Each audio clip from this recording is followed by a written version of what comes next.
돈봉투 금배지들 당선 무효 가능성입니다. 영한 자리에 지금 운명이 갈린다라는 기사인 건데 일단 돈봉투가 오갔다고 걸어내는 금배지들 현역 의원들을 얘기를 하는 겁니다. 현역 의원들 일단 검찰은 정치자금법 법리 분석에 지금 착수를 했습니다. 여기서 참고하는 게 뭐냐?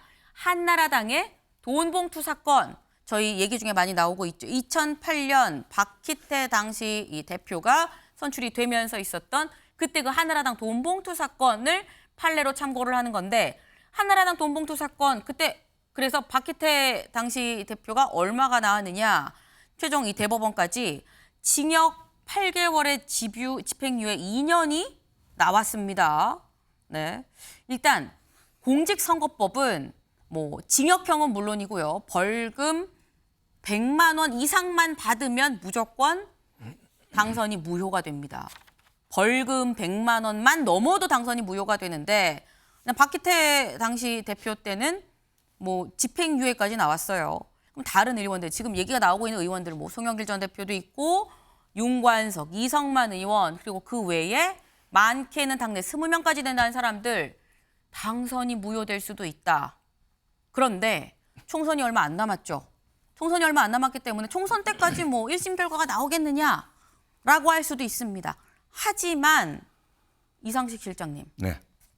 공천에서는 선거에 나가려면 공천을 받아야 나가는 거거든요. 네네. 공천에는 영향이 있을 수밖에 없지 않을까요? 당연히 영향이 있습니다. 안 그래도 지금 기존 정치권에 대한 국민들의 피로감이 굉장히 점증되고 있고 지금 네. 물갈이 여론이 굉장히 높아지고 있는 상황에서 저분들 당선 무효는 뭐 2년, 3년 걸릴지도 모르고 굉장히 시간이 소요되지만은 이제 네. 검찰에서 이제 기소를 하게 되는 건 기소는 이제 뭐 올해 안에 재빠른 시간에 이루어질 것 같은데 그렇게 되면은 당에서 공천 과정에서 그거를 참고를 안 할 수가 없는 거죠. 대표적으로 저분들이 이제 비위 연루자나 뭐 네. 이런 걸로 해가지고 시범적인 케이스로 이제 공천에서 탈락할 가능성이 매우 높다. 또 당연히 그래야 한다. 그렇게 봅니다. 아, 당연히 또 그래야 한다라고 말씀을 하셨는데 근데 또 드는 생각이 뭐 당원 80조가 이재명 대표 때 굉장히 좀 논란이 됐었어요.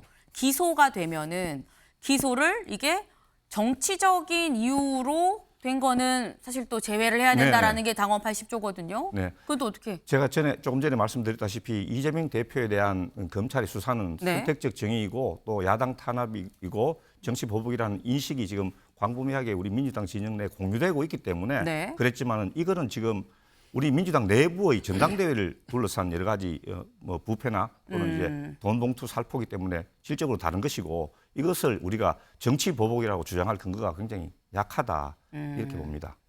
김병민 최고님 어떻게 보십니까? 민주당 내에서는 그렇게 생각할지 모르겠습니다만 국민들이 봤을 때는 이 대장동 일당들의 범죄 혐의에 대해서 있는 그대로 드러난 범죄들이 상당하지 않습니까?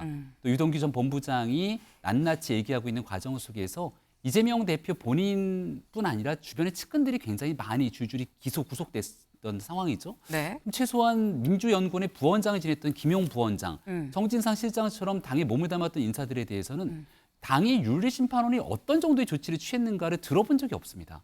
만약에 이와 똑같이 유사한 상황이라면 적어도 이재명 대표까지 하는 연결고리는 재판을 지켜봐야 된다 할지 모르지만 주변에 같이 연루돼 있었던 사람들에 대해서는 일벌백계하는 모습을 보여줘야 되는 것 아닙니까? 근데 주변 사람들에 대해서는 아무런 조치를 취하지 않고 송영길 대표와 이 돈봉투 사건이 있었던 일에 대해서는 일벌백계를 한다 그러면 당내에서 반발이 일어날 수밖에 없는 상황이 올 수도 있습니다. 그러니까 저는 조금 전에 주원규 교수님께서 말씀 주셨던 게 정말 극약 처방을 말씀 주셨는데요. 네. 한 명 한 명 찍어서 처리하기가 쉽지가 않을 겁니다. 네. 만약 제가 민주당의 지도부라면 일단은 송영길 전 대표가 이 문제의 핵심적인 위치에 있고 네. 송영길 전 대표 인사건 때문에 사무총장, 사무부총장을 시켜서 문제가 발생한 거잖아요. 지금 나와 있는 일만으로도 송영길 전 대표에 대한 영구 제명 등 보다 강력한 조치가 가능할 텐데 한 가지를 시작해놓고 추가적으로 나오는 문제들이 있으면 여기에 적합한 조치를 취하겠다 이런 목소리들이 나올 때만이 적어도 있는 사람들에 대한 최소한의 정리 국면에 들어갈 수 있지 않을까 생각합니다. 아, 네. 지금 일단 할 수 있는 거라고 추가로 더 나오면 또 추가 대응을 추가적인 조치를 해야 되는 거 아니냐라는 말씀을 하셨는데 다음 기사 보겠습니다. 네, 지금 수사, 재판에 연루된 의원이 무려 30명이다. 사법 쓰나미입니다. 사법 리스크가 아니라 사법 쓰나미에 민주당 멘붕이다라는 겁니다. 사실 이 돈 봉투를 받은 의원들 최소 10명에서 많게는 20명 얘기가 나는데 왜 갑자기 30명이야? 라고 생각하실 수 있는데 왜 30명이냐? 일단 돈 봉투 의혹에서 10명에서 20명, 뭐 최대 20명이라고 보고요. 여기에 대기업 로비 수사도 지금 진행이 되고 있다고 합니다. 이게 무슨 얘기냐? 여기 밑줄 지금 나와 있습니다. 민주당의 한 의원이 현재 대기업이 비자금을 조성해서 정치권 로비 자금으로 사용을 했는데 이 로비 대상으로 현재 지목이 돼서 또 수사를 받고 있다라는 게 또 매일경제 취재 내용입니다. 이런 내용도 있고요. 여기에 대해서 또 재판받는 이재명 대표 또 매주 법원으로 가는 것도 있고요. 그러다 보니까 뭐 라임 사태 관련해서도 또 의원들, 현역 의원들 몇 명이 지금 일단 또 이 불구속 기소가 돼 있는 상태인 건데 그러면 30명 사법 쓰나미의 민주당 멘붕이다. 이상식 실장님. 네. 멘붕 맞습니까? 멘붕 맞습니다. 예.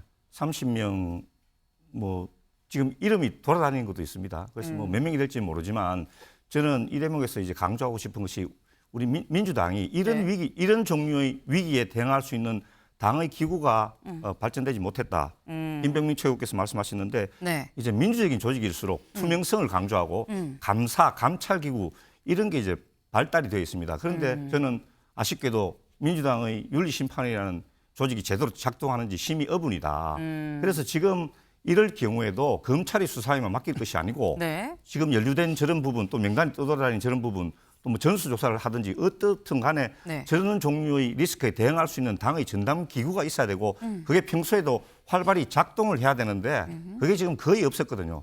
그래서 스스로 지금 저렇게 지금 다가오는 멘붕 쓰나미에 지금 사법 쓰나미에 네. 제대로 대처하지 못한 면이 있다. 그래서 지금이라도 빨리 그런 투명성 관련 기구, 네. 감사 기구를 새로 이제 만들든지 해가지고 이제 역할을 적극적으로 해야 된다. 이렇게 말씀드립니다.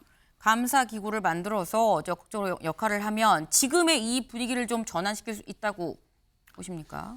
뭐 그거는 모르겠습니다. 얼마나 이제 당 대표나 당의 수뇌부가 결기를 가지고 대처하느냐 여기에 있지 뭐 기구에 있다고는 생각하지 않지만 기구도 네. 그러니까 중요한 거죠. 그런 역할을 담당해야 되니까. 네, 사실 민주당 지금 굉장히 큰 난관에 지금 봉착을 했습니다. 사실 이재명 대표의 사법 리스크는 이재명 대표 어떻게 보면은 개인에 좀 집중이 됐다라고 볼 수 있다면 이 사안은 전당대회에 관련해서 굉장히 좀 많은 사람들이 거론이 되고 있기 때문에 더더욱 신경 써서 빨리 조기에 수습을 해야 되는 사안이 아닌가 생각을 해봅니다.